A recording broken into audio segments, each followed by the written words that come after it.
Baik, Assalamualaikum warahmatullahi wabarakatuh. Alhamdulillahirabbil alamin. Assalatu wassalamu ala asrofil anbiya'i wal mursalin wa ala alihi washabihi rasulillahi ajma'in amma ba'du. Pertama-tama marilah kita panjatkan puji dan syukur atas kehadiran Allah Subhanahu wa taala, karena atas kelimpahan rahmat dan karunia-Nya kita dapat berkumpul mengikuti perkuliahan pada pagi hari ini. Salawat serta salam tak lupa pula kita kirimkan buat Nabi junjungan kita Nabi Muhammad sallallahu alaihi wasallam. Adapun yang sama-sama kita hormati Ibu Fatma Riza M.Hum dan Ibu Eni Kurniawati MPD pengampu mata kuliah pada siang hari ini.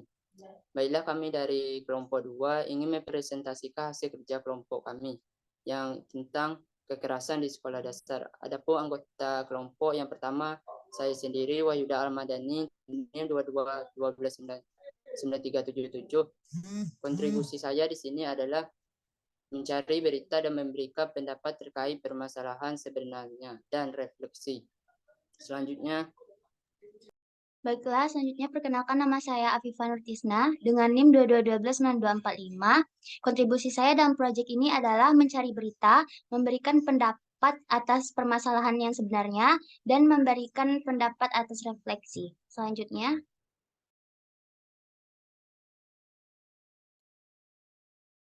Baiklah, selanjutnya saya dengan nama Dea Anana Febriani dengan NIM 22126021. Saya di sini berkontribusi dalam mencari sumber berita dan juga berpendapat serta memberikan refleksi. Selanjutnya, perkenalkan nama saya Dea Silarehana dengan NIM 221291184. Kontribusi saya pada proyek ini yaitu memberi pendapat terkait refleksi dan mendesain poster.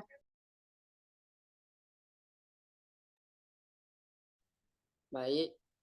Pembacaan berita yang pertama akan dibacakan oleh Afifah Nurtisna. Kepada Afifah dipersilahkan. baiklah, terima kasih moderator. Di sini saya akan membacakan berita yang pertama dan kedua. Berita pertama yang bersumber dari BBC yang diakses pada tanggal 11 Oktober 2023. Ringkasan beritanya yaitu pada tanggal 7 Agustus 2023 di SD Negeri 236 Mengganti, Gresik, Jawa Timur, seorang siswi kelas 2 SD mengalami penusukan mata kanannya dengan tusuk bakso oleh seorang kakak kelasnya. Pelaku adalah seorang siswa yang diduga menjadi kakak kelas si korban. Korban adalah seorang siswi kelas 2 SD yang berinisial SAH yang mengalami buta permanen pada mata kanannya akibat penusukan. Korban mengalami kebutaan permanen pada mata kanannya sebagai dampak dari penusukan. Tindakan ini merupakan bentuk kekerasan fisik dan perundungan. Orang tua korban, Samsul Arif, melaporkan kejadian ini ke polisi dan menyerahkan seluruh proses hukum ke kepolisian. Psikolog menyarankan agar korban pindah sekolah untuk menghindari kejadian serupa terulang lagi. Kepala Dinas Pendidikan Gresik, Haryanto, menjatuhkan sanksi kepada Kepala Sekolah SDN 236, Umi Latifah, dan mengubah standar operasional prosedur atau SOP di lingkungan sekolah untuk mencegah terulangnya kejadian serupa. Bupati Gresik, Fandi Ahmad Yani, bersama Dinas Pendidikan akan mencarikan sekolah baru untuk korban. Polres Gresik telah menyita rekaman CCTV di SDN 236 Gresik. Polisi akan memeriksa dokter tempat korban berobat untuk memperoleh keterangan tambahan tentang penyebab kebutaan pada korban. Penyelidikan kasus ini masih berlangsung dan polisi akan memeriksa saksi-saksi terkait atas kasus ini. Selanjutnya, berita kedua yang bersumber dari Kompas, diakses pada tanggal 11 Oktober 2023. Beritanya ialah pria guru honorer Clinton Antolongga ditangkap pada Rabu 2 Agustus 2023 di Kecamatan Pinelang, Minahasa, Sulawesi Utara. Pelaku adalah Clinton Antolongga, seorang guru berstatus tenaga harian lepas atau THL di SD Negeri Kalasei, Minahasa, Sulawesi Utara. Clinton diduga mencabuli 14 anak berusia 9 hingga 11 tahun. Terdapat 14 korban yang semuanya adalah siswa-siswi berusia 9 sampai 19 tahun. Clinton diduga mencabuli korban dengan modus mengancam tidak akan dinaikkan kelas dan memberikan sejumlah uang kepada beberapa korban. Tindakan ini termasuk dalam kategori kekerasan seksual terhadap anak. Para korban trauma dan menceritakan kepada orang tua mereka. Orang tua korban yang mengetahui perbuatan tersebut menyegel pintu ruang kepala sekolah SDN Kalasei sebagai bentuk protes. Polda Sulut bekerja sama dengan Dinas Pemberdayaan Perempuan dan Perlindungan Anak atau PPPA Sulut untuk memberikan pendampingan psikologis kepada para korban.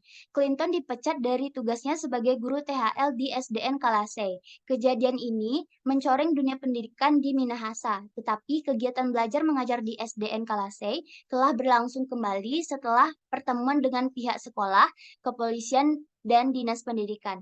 Sekian materi dari saya kembalikan kepada moderator. Terima kasih. Terima kasih kepada Afifah Nurtisna yang telah membacakan berita 1 dan 2. Selanjutnya berita ketiga dan keempat akan dibacakan oleh Nada Asilah Rayhana. Kepada Nada Asilah Rayhana dipersilahkan. Baik, terima kasih moderator. Baiklah, saya akan membacakan berita 3 dan 4. Yang pertama, mengutip dari Kalteng Post dan Jawa Post yang diakses pada tanggal 12 Oktober 2023, penjelasan beritanya yaitu Palangkaraya, kasus perundungan terhadap murid kelas 3 salah satu sekolah dasar unggulan di Kota Palangka. Perundungan pada 19 Agustus 2022 lalu. Kala itu, korban dengan inisial G dirundung sekelompok teman saat hendak minum air. G didorong hingga terjatuh, diseret, lalu bagian dada ditusuk menggunakan 2 jari. Kasus kedua terjadi pada 29 Agustus 2022. Korban ditendang oleh salah seorang murid kelas 3B hingga terjatuh dan kepala terbentur ke beton pot bunga di depan kelas. Kejadian ketiga pada 15 Maret lalu. Sekelompok murid menyerang korban dan menuduh korban mencuri tip X, hingga berujung pengeroyokan terhadap korban. Kejadian tersebut mencerminkan kekerasan fisik dan verbal. Korban mengalami luka-luka fisik dan juga mengalami dampak psikologis. Korban bahkan mungkin akan dipindahkan ke sekolah lain untuk menghindari trauma lebih lanjut. Orang tua korban yang dipimpin oleh paman korban sekaligus paralegal membawa kasus ini ke jalur hukum setelah 2 upaya penyelesaian di tingkat sekolah tidak berhasil. Mereka juga merasa tidak ada respon positif dan tindakan dari pihak sekolah. Wali Kota Palangkaraya, Fairit Naparin, telah mengatakan bahwa perundungan adalah hal yang tidak bisa dibenarkan di dunia pendidikan. Sementara Kadisdik Kota Palangkaraya, Jayani, menyebut adanya miskomunikasi dan mediasi sebelumnya. Tetapi pihak keluarga korban memilih melanjutkan permasalahan ke jalur hukum. Kepala Dinas Pengendalian Penduduk, Keluarga Berencana, Pemberdayaan Perempuan, Perlindungan Anak, dan Pemberdayaan Masyarakat, atau yang disingkat dengan DPP KB P3 AMP Kota Palangkaraya, Sahdin Hasan menyayangkan aksi perundungan ini dan menekankan perlunya pemahaman dan pengembangan karakter anak didik untuk mencegah kasus serupa di masa depan. Berita yang keempat dikutip dari kompas.com. Diakses pada tanggal 12 Oktober tahun 2023. Di Sekolah Dasar Negeri 1 Jenggolo, Kecamatan Kepanjen, Kabupaten Malang, Jawa Timur, terjadi kasus perundungan yang melibatkan 7 siswa kelas 6 terhadap adik kelasnya berinisial MWF yang masih duduk di kelas 2. MWF mengalami kejang dan koma setelah perundungan tersebut. Dia ditemukan keadaan lemas dan dirawat di rumah sakit. Diagnosis pembengkakan dan pendarahan otak. Dampak dari perundungan ini adalah trauma yang dialami oleh para siswa pelaku dan salah satu di antara mereka bahkan tidak mau masuk sekolah. Karena kondisi psikologis mereka yang perlu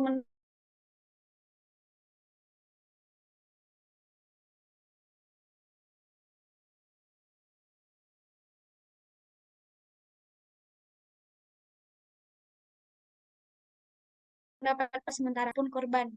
Dalam proses hukum, polisi telah melakukan pemeriksaan terhadap sejumlah saksi, masuk teman-teman korban dan pelaku, keluarga korban, wali kelas, dan kepala sekolah. Dokter yang merawat korban juga akan dijadikan saksi ahli dalam kasus ini. Kemudian, pihak sekolah bersama DP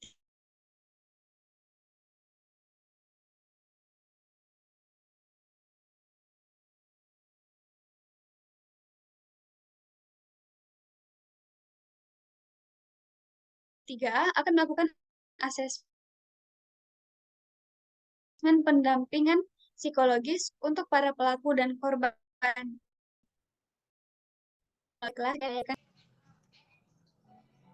Baik, terima kasih banyak kepada Nada. Pembacaan berita selanjutnya akan dibacakan oleh Dia. Kepada Dia dipersilakan.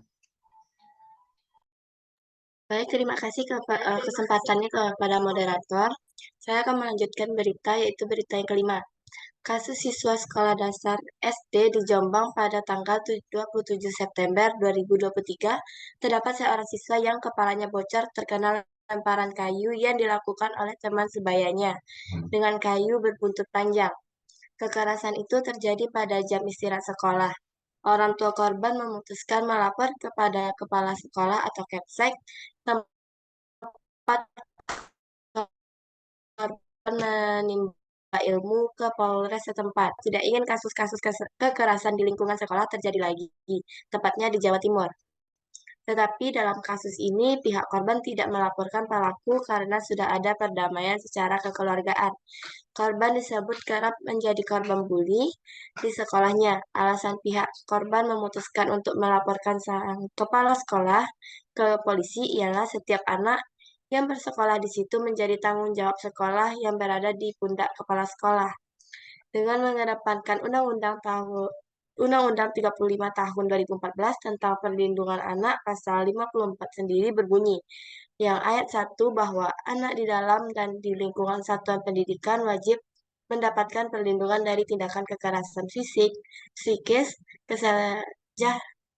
kejahatan seksual, dan kejahatan lainnya yang dilakukan oleh pendidik, tenaga kependidikan, sesama peserta didik, dan atau pihak lain. Sementara itu, Wakapolres Jombang Kompol Hari Kurniawan mengatakan pihaknya masih memproses laporan yang diterimanya dengan memperhatikan berita ini menyangkut anak-anak karena peristiwa tersebut dapat diakibatkan dari ketidaksengajaan. Berita yang kelima ini saya akses dari jurnal jatim.com. Selanjutnya saya akan membacakan permasalahan yang sebenarnya terjadi. Permasalahan utama dalam kasus kekerasan di sekolah dasar yang mencakup berbagai jenis kekerasan fisik, verbal, seksual, psikologis, dan bullying atau perundungan adalah adanya kegagalan dalam melindungi hak-hak dasar anak untuk merasa aman dan dilindungi di sekolah pendidikan. Kasus lingkungan yang mendukung dan aman justru menjadi korban perlakuan kasar dan meresahkan. Guru dan sekolah harusnya menjadi tempat yang aman untuk belajar, tetapi kekerasan merusak kepercayaan dan lingkungan yang seharusnya positif. Ketidakamanan anak-anak di sekolah dasar disebabkan oleh kurangnya kesadaran akan seriusnya konsekuensi kekerasan dalam pendidikan. Pelaku seringkali tidak menyadari dampak jangka panjang yang ditimbulkan pada korban. Selain itu, sistem pendidikan seringkali gagal dalam mendeteksi, melaporkan, dan menindak tegas kasus-kasus kekerasan ini. Diperlukan kesadaran yang lebih tentang pentingnya menciptakan lingkungan pendidikan yang aman dan peduli terhadap kesejahteraan anak-anak. Selain itu, penting juga memperkuat pelatihan dan pendidikan bagi guru, orang tua, dan siswa tentang tindakan pencegahan dan penanganan kasus kekerasan. Seluruh komunitas pendidikan harus bekerja sama untuk mengatasi permasalahan ini, mulai dari mendeteksi tanda-tanda awal hingga memberikan sanksi yang sesuai kepada pelaku kekerasan. Langkah-langkah konkret harus diambil untuk menjaga hak-hak anak-anak di lingkungan pendidikan agar mereka dapat belajar dan tumbuh dalam suasana yang aman dan mendukung. Sekian pembahasan yang saya bahas. Saya kembalikan kepada moderator. Terima kasih kepada Dia yang telah menjelaskan permasalahan yang sebenarnya. Selanjutnya yaitu ada refleksi yang akan saya bacakan sendiri. Kasus kekerasan di sekolah dasar, termasuk kekerasan fisik, verbal, seksual, psikologis, dan bullying atau perundungan, mencerminkan kegagalan dalam perilaku moralitas manusia dan nilai-nilai kemanusiaan yang adil dan beradab. Dari segi moral, tindakan kekerasan ini melibatkan pelanggaran prinsip-prinsip etika dan nilai-nilai fundamental yang seharusnya menjadi landasan perilaku manusia. Kekerasan mencerminkan kurangnya empati, rasa hormat, dan keadilan terhadap sesama manusia. Tindakan kekerasan ini seringkali dilakukan oleh pelaku yang kehilangan kontrol diri dan kepedulian terhadap perasaan, serta hak-hak korban. Ini mencerminkan rendahnya moralitas individu yang harus mematuhi prinsip-prinsip dasar seperti menghormati hak-hak orang lain dan menjauhi tindakan yang merugikan orang lain. Dari perspektif kemanusiaan yang adil dan beradab, kasus kekerasan di sekolah dasar mengungkapkan ketidakadilan dan ketidakberadaban dalam perlakuan terhadap anak-anak. Sekolah seharusnya menjadi tempat yang mempromosikan pendidikan, perkembangan pribadi, dan keamanan. Namun, kekerasan ini menghancurkan hak-hak dasar anak-anak untuk merasa aman, dihormati, dan mendapatkan pendidikan yang layak. Dalam masyarakat yang adil dan beradab, perlindungan anak-anak dan upaya pencegahan kekerasan harus menjadi prioritas utama. Kasus-kasus ini juga mencerminkan perlunya pendidikan yang lebih baik tentang moralitas dan kemanusiaan agar manusia muda dapat tumbuh menjadi individu yang sadar akan nilai-nilai ini.